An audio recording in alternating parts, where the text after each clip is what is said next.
Eh bien, bonjour à toutes et bonjour à tous ceux ici présents. Je vais donc continuer la colorisation de la planche 51-52 en présentant la phase 2. C'est-à-dire que là, je vais travailler sur notre calque, mais bon, je vais vous montrer ça plutôt en image, ce sera plus simple, et commenter directement mon travail. Voilà, je vous remercie de votre présence, de votre soutien, et je vous rappelle que ma campagne Ulule pour l'impression du tome 2 est visible sur https://fr.ulule.com/katum-t2 et que votre soutien sera le bienvenu et grandement apprécié. Voilà, je vous dis à plus tard et en avant pour le boulot.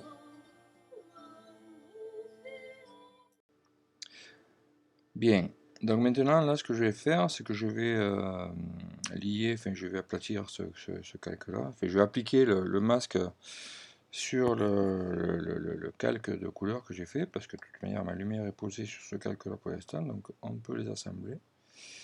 Voilà, ce qui en gros va donner ça, c'est à dire que tout ce qui est blanc c'est le calque qui est dessous qui est en blanc, hein. Donc c'est la lumière qui va monter, voilà. Et à partir de là, ce que je vais faire, c'est que je vais remettre éventuellement. Alors attendez, que je réfléchisse 2 minutes. Ouais, peut-être un masque, mais je suis pas sûr. Non, non, non, je vais travailler sur le calque dessous là. En fait, je vais faire un nouveau calque normal. Je vais d'ailleurs déjà commencer. Sur lequel je vais travailler et remonter des lumières. C'est-à-dire que par exemple, je vais m'attaquer au sujet principal. Quand même, c'est ce que je veux mettre en valeur de toute manière. Donc encore une fois, je travaille avec un pinceau et une opacité très très légère. Alors je prends la couleur de base, je vais éclaircir. On est dans les bleus.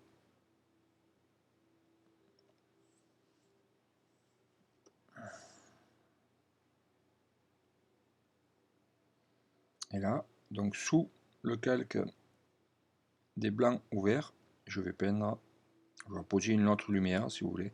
Ça me permet d'avoir un travail qui n'est pas destructif, c'est-à-dire que ce calque-là ne bouge pas, je ne vais plus le retoucher, sauf à vraiment réouvrir des blancs, auquel cas je remettrai un masque de fusion dessus.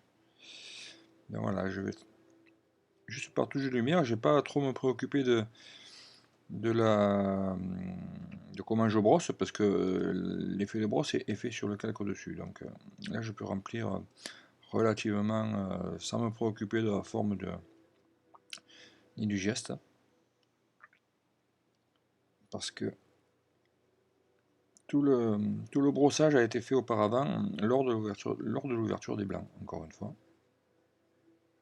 Donc je reviens savoir que quand on a un pinceau avec une opacité moindre, le fait de poser, reposer, reposer dessus fait monter la couleur de base et ça crée du dégradé, un dégradé plutôt sympa avec une touche proche de la peinture si vous voulez, qui donne une vibrance et une touche particulière à la mise en couleur, qui la rend plus vivante. Enfin, ça c'est mon point de vue, hein. Mais c'est une méthode que j'aime bien.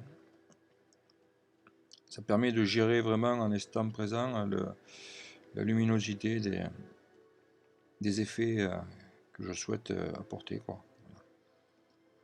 Donc voilà. Il n'y a plus qu'à. Donc comme hier, je vais passer le temps nécessaire à mettre en lumière toute la page, toute cette page-là. Et je vous donne rendez-vous à la fin de la deuxième phase. Donc cette deuxième phase, c'est le réhaut de lumière. Voilà. Voilà. Donc après, sur ce calque-là, au-dessus de ce calque-là, j'ai remonté quelques zones, là, des petits rayons de blanc, des petites touches de lumière, des petites zones d'ombre que j'ai parsemées de ci, de là. Il est en normal ce calque-là. J'ai encore une fois remonté d'autres calques, d'autres ombres sur lesquelles j'ai travaillé à réouvrir des blancs, encore une fois. Tac. J'ai réouvert des blancs sur tous ces calques-là, en adéquation avec ceux qui sont derrière. Tac, tac, tac. Alors ça, je ne voulais pas encore montrer, c'est pas encore le moment. Donc là, je suis là. Voilà. J'ai ajouté donc les bulles. que j'ai travaillé évidemment, hein. C'est des petites bulles avec un petit rayon de lumière à chaque fois, pour donner l'impression de lumière qui vient du haut, bien sûr. Voilà. Ensuite, hop, une petite touche de lumière qui vient au-dessus de la surface de l'eau. Donc ça c'est un screen qui permet d'avoir une intensité lumineuse bien plus forte. Là, j'ai déterminé un petit peu comme des rayons de soleil qui viennent de la surface. Voilà. Ensuite, en dessous de mon premier calque d'ouverture de blanc, j'ai rajouté, donc j'ai peint sous le calque d'ouverture de blanc, donc dans les blancs, j'ai peint une autre base de couleur, de lumière. J'aurais pu le faire directement là-dessus, mais en fait, si vous voulez, si je me plante, c'est non destructif. C'est-à-dire que je peux revenir à tout moment sans avoir à refaire le dégradé. Parce que je préfère garder le dégradé tel qu'il est et revenir simplement en retouchant sur le calque. Voilà. Après, on aplatit un certain nombre de calques et on gagne du poids, quoi. Ensuite, ben voilà, une petite touche de lumière pour montrer spécifiquement le sujet, quoi. On rajoute le noir et puis ça donne un petit peu cette image-là. Voilà. Alors, est-ce qu'elle est terminée? Bon, je pense que oui, on verra. Je verrai si je reviendrai dessus ultérieurement après avoir travaillé sur les 3 vignettes du haut, enfin, sur les autres vignettes, parce qu'il faut que le tout soit équilibré. Il y aura certainement des petits réajustements de ces deux-là, de lumière, de petits rimes, des petites touches qui vont rehausser ou approfondir le champ, quoi. Bien voilà, la planche est terminée, donc maintenant je vais vous la dévoiler calque après calque. Vous verrez la planche se constituer comme par magie. Bon, il a fallu 2 jours et demi pour la faire, mais bon, c'est le temps qu'il faut pour faire de belles choses. En tout cas, c'est mon temps à moi. Donc c'est parti.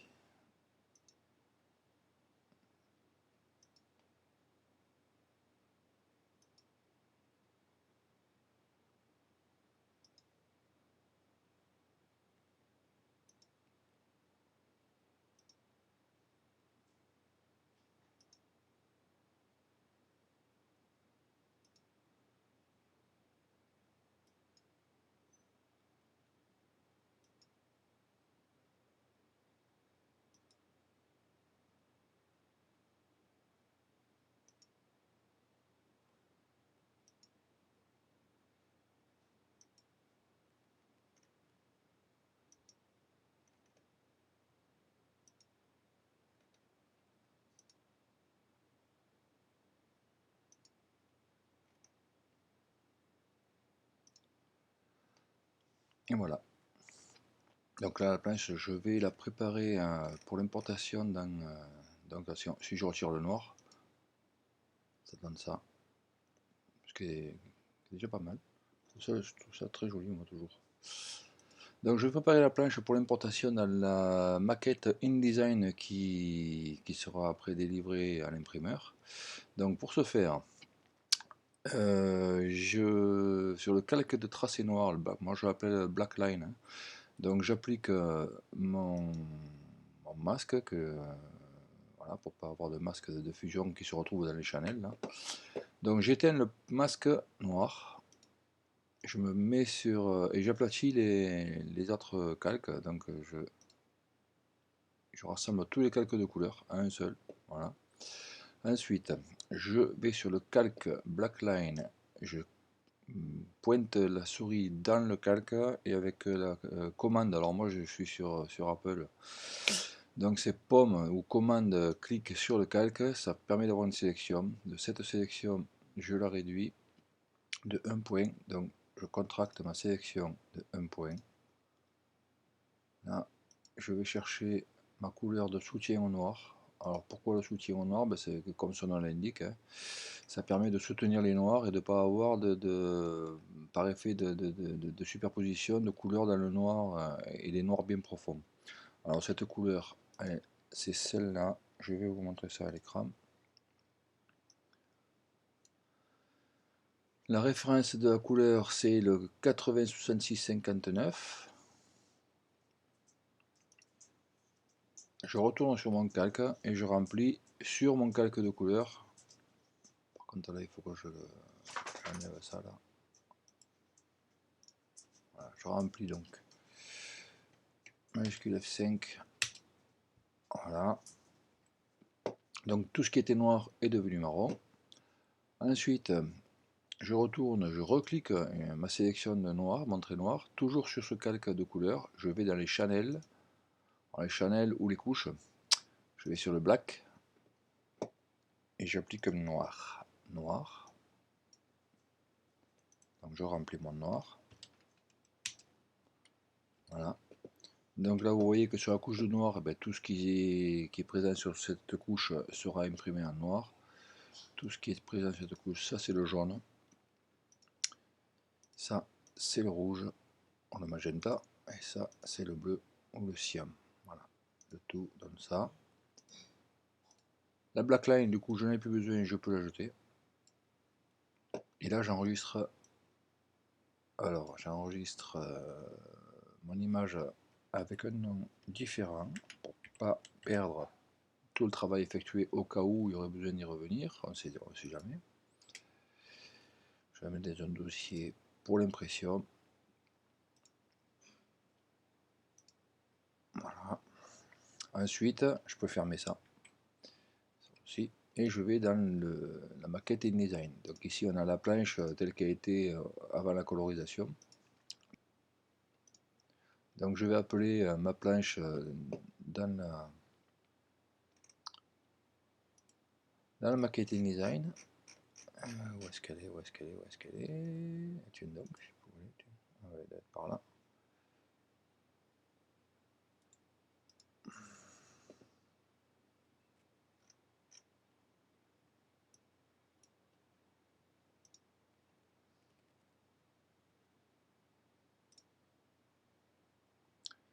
Voilà pour la première.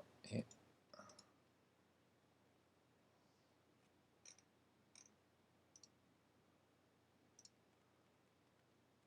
voilà. Voilà. Donc tout l'album se fait tout seul au fur et à mesure. Les planches se remplacent les unes après l'autre, après les autres. Une fois que tout l'album est terminé comme ça, j'exporte tout ça en PDF et j'envoie ça à l'imprimeur. Et c'est tout. Voilà. Bon, j'espère que ces indications vous auront éclairé ou aidé. Après, la méthode de chacun, moi j'ai une méthode de travail empirique, encore une fois. Donc il y a plusieurs méthodes, voilà, ça c'en est une parmi tant d'autres. Bien, voilà, c'est tout. Eh bien, je vous souhaite une bonne soirée et n'oubliez pas, pour ceux qui ne l'ont pas encore fait, d'aller commander votre exemplaire, le tome 2, sur https://fr.ulule.com/katum-t2. Ma campagne elle dure encore 14, qu'est-ce que je dis? Oui, 14, non, plus que ça, 20 jours à peu près, encore jusqu'au 14 octobre. Vous pouvez vous procurer le tome 1 et le tome 2 pour ceux qui auraient raté le premier, et pour ceux qui aimeraient bien connaître la suite, c'est le moment ou jamais. Voilà, je vous remercie et vous dis à bientôt. Au revoir.